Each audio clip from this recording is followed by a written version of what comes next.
ಬೆಳಗಾವಿಯಲ್ಲಿ ಸ್ವಾಮೀಜಿಯಿಂದಲೇ ಅತ್ಯಾಚಾರ ನಡೆದಿರುವ ಆರೋಪ ಕೇಳಿ ಬಂದಿದೆ. ಸ್ವಾಮೀಜಿಯ ವಿರುದ್ಧ ಎಫ್ಐಆರ್ ಕೂಡ ದಾಖಲಾಗಿದೆ. ಲೋಕೇಶ್ವರ ಸ್ವಾಮೀಜಿಯ ವಿರುದ್ಧ ಎಫ್ಐಆರ್ ದಾಖಲಾಗಿದ್ದು ಆ ಸ್ವಾಮೀಜಿಯನ್ನು ಈಗಾಗಲೇ ಪೊಲೀಸರು ಬಂಧನ ಮಾಡಿದ್ದಾರೆ. ಬೆಳಗಾವಿಯ ರಾಮ ಮಂದಿರ ಮಠದ ಸ್ವಾಮೀಜಿ ಮೂಡಲಗಿ ಠಾಣೆಯಲ್ಲಿ ಸ್ವಾಮೀಜಿ ವಿರುದ್ಧ ಎಫ್ಐಆರ್ ದಾಖಲಿಸಲಾಗಿದೆ. ಸ್ವಾಮೀಜಿಯನ್ನ ಬಂಧಿಸಿ ಈಗ ಪೊಲೀಸರು ಹಿಂಡಲಗ ಜೈಲಿಗಟ್ಟಿದ್ದಾರೆ. ಅತ್ಯಾಚಾರ ನಡೆಸಿರುವಂತಹ ಆರೋಪ ಬೆಳಗಾವಿಯ ರಾಮ ಮಂದಿರ ಮಠದ ಸ್ವಾಮೀಜಿಯ ವಿರುದ್ಧ ಕೇಳಿ ಬಂದಿರೋದು. ಈ ಹಿನ್ನೆಲೆಯಲ್ಲಿ ಸ್ವಾಮೀಜಿ ವಿರುದ್ಧ ಎಫ್ಐಆರ್ ಅನ್ನು ದಾಖಲು ಮಾಡಲಾಗಿದೆ. ಹಿಂಡಲಗ ಜೈಲಿಗಟ್ಟಿದ್ದಾರೆ ಪೊಲೀಸರು ಸ್ವಾಮೀಜಿಯನ್ನ. ಅಪ್ರಾಪ್ತೆಯ ಮೇಲೆ ಅತ್ಯಾಚಾರ ನಡೆಸಿರುವಂತಹ ಆರೋಪ ಇರೋದು ಈ ಸ್ವಾಮೀಜಿಯ ವಿರುದ್ಧ. ಎಫ್ಐಆರ್ ಕೂಡ ದಾಖಲಾಗಿದೆ. ಆ ಹಿನ್ನೆಲೆಯಲ್ಲಿ ಪೊಲೀಸರು ಈ ಸ್ವಾಮೀಜಿಯನ್ನ ಅರೆಸ್ಟ್ ಕೂಡ ಮಾಡಿ ಹಿಂಡಲಗ ಜೈಲಿಗಟ್ಟಿದ್ದಾರೆ. ಮೂಡಲಗಿ ಠಾಣೆಯಲ್ಲಿ ಸ್ವಾಮೀಜಿ ವಿರುದ್ಧ ಎಫ್ಐಆರ್ ದಾಖಲಾಗಿರೋದು ಅಪ್ರಾಪ್ತಿಯ ಮೇಲೆ ಅತ್ಯಾಚಾರ ಎಸಗಿರುವಂತಹ ಆರೋಪವನ್ನ ಹೊತ್ತು ಈ ಸ್ವಾಮೀಜಿಗ ಅರೆಸ್ಟ್ ಆಗಿರೋದು.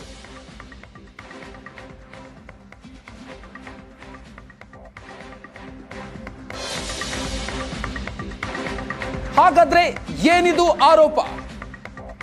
ಡ್ರಾಪ್ ಕೊಡುವಂತ ನೆಪದಲ್ಲಿ ವಿದ್ಯಾರ್ಥಿನಿಯ ಮೇಲೆ ಈ ಸ್ವಾಮೀಜಿ ಅತ್ಯಾಚಾರವನ್ನ ಎಸಗಿದ್ದಾರೆ ಅನ್ನುವಂಥ ಆರೋಪ ಕೇಳಿ ಬರ್ತಾ ಇದೆ. ವಿದ್ಯಾರ್ಥಿನಿಯನ್ನ ಲಾಡ್ಜ್ಗೆ ಕರೆದುಕೊಂಡು ಹೋಗಿ ಅಲ್ಲಿ ಅತ್ಯಾಚಾರವನ್ನ ಮಾಡಲಾಗಿದೆ. ಮಠದ ಭಕ್ತರಾಗಿದ್ದ ಸಂತ್ರಸ್ತೆ ಹಾಗೂ ಪೋಷಕರು ಅವರು ಕೂಡ ಆ ಮಠದ ಭಕ್ತರಾಗಿದ್ರು. ಮೇ 13ನೇ ತಾರೀಕು ಗ್ರಾಮಕ್ಕೆ ಬರ್ತಾ ಇದ್ದಂತ ಸಂತ್ರಸ್ತ ಯುವತಿ ಆ ಗ್ರಾಮದಲ್ಲಿದ್ದಂಥ ಲೋಕೇಶ್ವರ ಸ್ವಾಮೀಜಿಯ ಮಠ ಅದೇ ಗ್ರಾಮದಲ್ಲಿತ್ತು. ರಾಯಭಾಗ ತಾಲೂಕಿನ ಮೇಕಳಿ ಗ್ರಾಮದಲ್ಲಿರುವಂಥ ಮಠ ಇದು. ಆ ಸಂದರ್ಭದಲ್ಲಿ ಆ ಯುವತಿಯನ್ನ ಅಪ್ರಾಪ್ತೆಯನ್ನ ಡ್ರಾಪ್ ಮಾಡ್ತೀನಿ ನಿನ್ನನ್ನ ಅಂತ ಕರ್ಕೊಂಡು ಹೋಗಿ ನೇರವಾಗಿ ಕರ್ಕೊಂಡು ಹೋಗಿರೋದು ರಾಯಚೂರಿನ ಲಾಡ್ಜ್ಗೆ ಅಂತ ಹೇಳಲಾಗ್ತಾ ಇದೆ. ಅಲ್ಲಿ ಕಾರನ್ನ ನಿಲ್ಲಿಸೋದಕ್ಕೆ ಹೇಳಿದ್ರು ಕೂಡ ಆ ಯುವತಿ ಕಾರನ್ನ ನಿಲ್ಲಿಸಿ ಅಂತ ಹೇಳ್ತಾಳೆ. ಆದ್ರೂ ಕೂಡ ಆ ಸಂದರ್ಭದಲ್ಲಿ ಬೆದರಿಕೆಯನ್ನು ಹಾಕಿ ಕರ್ಕೊಂಡು ಹೋಗ್ತಾರೆ.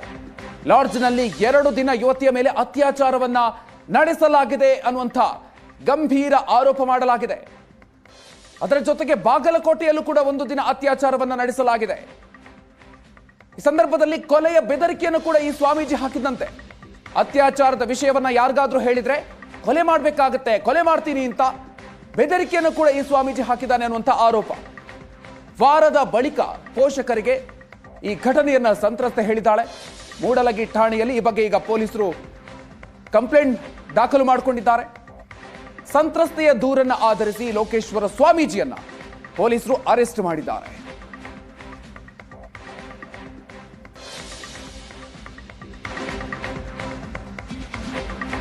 ಅದಾದ ನಂತರ ಮಠದಲ್ಲೂ ಕೂಡ ಪೊಲೀಸರು ಪರಿಶೀಲನೆಯನ್ನ ಮಾಡಿದ್ದಾರೆ.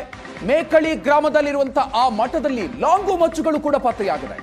ಸ್ವಾಮೀಜಿ ಬಂಧನದ ಬಳಿಕ ಮಠದಲ್ಲಿ ಭಕ್ತರಿಗೆ ಶಾಕ್ ಆಗಿದೆ. ಮಠಕ್ಕೆ ಭೇಟಿ ನೀಡಿದಂಥ ಮೇಕಳಿ ಗ್ರಾಮಸ್ಥರಿಗೆ ಆಘಾತ ಆಗಿದೆ. ಅಲ್ಲಿ ಲಾಂಗು ಮಚ್ಚುಗಳು ಪತ್ತೆಯಾಗಿದೆ. ಲೋಕೇಶ್ವರ ಸ್ವಾಮೀಜಿ ಮಠದಲ್ಲಿ ಪತ್ತೆಯಾಗಿರುವಂತಹ ಲಾಂಗು ಮಚ್ಚುಗಳನ್ನ ನೋಡಿ ಗ್ರಾಮಸ್ಥರು ಕೂಡ ಶಾಕ್ ಆಗಿದ್ದಾರೆ. ಗ್ರಾಮಸ್ಥರು ಈಗ ತಿರುಗಿ ಬಿದ್ದಿದ್ದಾರೆ, ಆಕ್ರೋಶವನ್ನು ವ್ಯಕ್ತಪಡಿಸ್ತಾ ಇದ್ದಾರೆ. ಈ ಸ್ವಾಮೀಜಿ ಓಸಿ ಮಡ್ಕ ನಂಬರ್ ಹೇಳ್ತಾರೆ. ಹಣದ ಆಸೆಗೆ ಬೇರೆ ಜಿಲ್ಲೆಯ ಜನ ಇಲ್ಲಿಗೆ ಬರ್ತಾರೆ. ಯಾವ ಕಾರಣಕ್ಕೂ ಕೂಡ ಈ ಸ್ವಾಮೀಜಿ ಬಿಡುಗಡೆ ಆಗಬಾರದು ಅಂತ ಸ್ಥಳೀಯರು ತಮ್ಮ ಆಕ್ರೋಶವನ್ನು ವ್ಯಕ್ತಪಡಿಸ್ತಾ ಇದ್ದಾರೆ.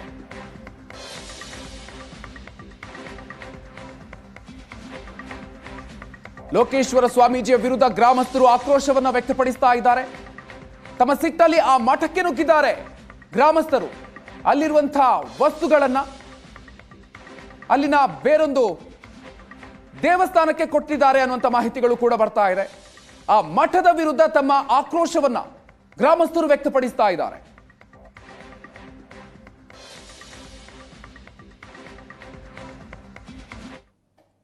ಬಂದಾಗಿಂದ್ರೆ ಇಲ್ಲಿ ಅಹಿತಕರ ಘಟನೆ ಭಾಳ ನಡೆದೈತಿ.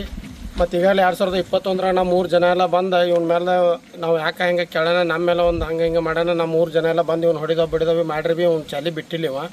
ಮತ್ತು ಇಲ್ಲಿ ನಮ್ಮ ಊರಾಗ ರಾಮ ಮಂದಿರ ಅಂತ ಹೇಳ್ತಾನೋ, ಇಲ್ಲಿ ಹಿಂಗೆ ನೋಡ್ತಾನೋ. ಚಿಕ್ಕೋಡಿ ತಾಲೂಕು ಹೆಂಜನಟ್ಟೆಗೆ ಹೋಗಿ ಅಲ್ಲಿ ಕೃಷ್ಣ ಮಠ ಅಂತ ಹೇಳಿ ಕಟ್ತಾನೋ. ಈ ಸ್ವಾಮೀಂದ್ರ ನಮ್ಮ ಊರಿಗೆ ಭಾಳ ಕೆಟ್ಟ ಹೆಸರು ಬರತೈತಿ. ಮತ್ತು ಇವನು ಯಾವುದೇ ಕಾರಣಕ್ಕೂ ಈ ಥರ ಸರ್ಕಾರದವರಾಗಲಿ ಅಥವಾ ತಾಲೂಕು ಆಡಳಿತ ಇದನ್ನು ತೆರವುಗೊಳಿಸ್ಬೇಕು ಮತ್ತು ಈ ಸ್ವಾಮಿನ ಇಲ್ಲಿ ಹೊಳೆ ಬರಬಾರ್ದಂಗೆ ಮಾಡಬೇಕು. ಇರ್ದಿಲ್ಲಂದ್ರೆ ನಾವು ಇದ್ರ ಬದಲಿ ಉಗ್ರವಾದ ಹೋರಾಟ ಮಾಡೋಕೆ ತಯಾರಿದೆವು ಗ್ರಾಮಸ್ಥರೆಲ್ಲರೂ. ಸ್ಥಳೀಯರು ಯಾರೂ ಬರಂಗಿಲ್ಲ ರೀ. ಮಹಾರಾಷ್ಟ್ರದಿಂದ ಓಸಿ ನಂಬರ್ ಹೇಳೋದ, ಮಟಕ ಹೇಳೋದ, ರಾತ್ರಿ ಚಟುವಟಿಕೆ ಎಲ್ಲ ಇಲ್ಲಿ ಮಾಡ್ತಾನೋ, ಹಗಲಿ ಎಲ್ಲ ಸ್ತಬ್ಧ ಇರ್ತೈತಿ. ಇಲ್ಲಿ ನಮ್ಮ 3 ಮಂದಿ ಅಂತೂ ಇಲ್ಲಿ ಯಾರೂ ಬರಂಗಿಲ್ಲ. ಪರಸ್ಥಳದಿಂದ ಮಂದಿನ ಬಂದು ಆ ಮಂದಿಗೆ ಏನಾರು ಒಂದು ಹುಚ್ಚು ಇದನ್ನು ಹೇಳಿ ದುರುಪಯೋಗ, ಮಂದಿನ ಮುಗ್ಧ ಮನುಷ್ಯನ ಮೇಲೆಲ್ಲ ದುರುಪಯೋಗ ತೊಗೊಂಡು ಭಾಳ ಅಹಿತಕರ ಘಟನೆ ಮಾಡಿ ನಮ್ಮ ಊರಿಗೆ ಕೆಟ್ಟ ಹೆಸರು ತರತನು. ನಾವೆಲ್ಲ ಗ್ರಾಮಸ್ಥರು ಕೂಡಿ ಇದನ್ನು ಇನ್ನು ಮುಂದಿನ ಕ್ರಮ ಕೈಗೊಳ್ಳಕ್ಕೆ ಸರ್ಕಾರದವ್ರ ಕ್ರಮ ಕೈಗೊಳ್ಳೋದಿಲ್ಲ ಅಂದ್ರೆ ನಾವು. ಪ್ರಕರಣದ ಸಂಖ್ಯೆ 74-25 ಅಡಿಯಲ್ಲಿ ಒಂದು ಕಿಡ್ನ್ಯಾಪಿಂಗ್ ಮತ್ತು ಪೋಕ್ಸೋ ಪ್ರಕರಣ ದಾಖಲಾಗಿತ್ತು. ಆ ಪ್ರಕರಣದಲ್ಲಿ ಆಪಾದಿತನಾದಂಥ ಹಠಯೋಗಿ ಲೋಕೇಶ್ವರ್ ಮಹಾಸ್ವಾಮಿ ಅಂತ ತನ್ನನ್ನು ತಾನೇ ಏನು ಕರ್ಕೋತಾ ಇದ್ದ ಸ್ವಾಮೀಜಿ, ಅವನನ್ನು ನಾವು ಈಗಾಗಲೇ ಬಂಧಿಸಿಬಿಟ್ಟು ನ್ಯಾಯಾಂಗ ಬಂಧನಕ್ಕೆ ಒಪ್ಪಿಸಿದ್ದೀವಿ. ಕಳೆದ ಹಲವಾರು ವರ್ಷಗಳಿಂದ ನಮ್ಮ ಜಿಲ್ಲೆಯ ರಾಯಬಾಗ್ ಹತ್ತಿರ ಇರೋ ಮೇಕಳಿಯಲ್ಲಿ ಸೆಟ್ಲಾಗಿದ್ದು, ಅಲ್ಲಿ ಒಂದು ದೇವಸ್ಥಾನವನ್ನು ಕಟ್ಕೊಂಡು ಆ ಮಠಾಧೀಶನಾಗಿ ತನ್ನನ್ನು ತಾನೇ ಕರ್ಕೋತಾ ಇದ್ದ. ಈ ವ್ಯಕ್ತಿಗೆ ನಮ್ಮ ಭಾಗದಲ್ಲಿ ಹಲವಾರು ಭಕ್ತರಿದ್ದು ಅದರ ದುರುಪಯೋಗವನ್ನು ಇವನು ಪಡ್ಕೊಂಡಿರೋದು ಮೇಲ್ನೋಟಕ್ಕೆ ಕಂಡು ಬರ್ತಾ ಇದೆ. ಆರೋಪಿತನು ನೊಂದ ಬಾಲಕಿಯನ್ನು ದೇವಸ್ಥಾನಕ್ಕೆ ಕರೆದುಕೊಂಡು ಹೋಗ್ತೀನಿ ಅಂತ ಹೇಳಿ, ಮನೆಗೆ ಬಿಡ್ತೀನಿ ಅಂತ ಹೇಳಿ ಪುಸಲಾಯಿಸಿ ಅವಳನ್ನ ತನ್ನ ಕಾರಲ್ಲಿ ಅಪಹರಣ ಮಾಡಿಕೊಂಡು ಕರ್ಕೊಂಡೋಗಿ ರಾಯಚೂರು ಮತ್ತು ಬಾಗಲಕೋಟಲ್ಲಿ ಲಾಡ್ಜ್ನಲ್ಲಿ ನೊಂದ ಬಾಲಕಿಯ ಮೇಲೆ ಅತ್ಯಾಚಾರವೆಸಗಿ ತದನಂತರ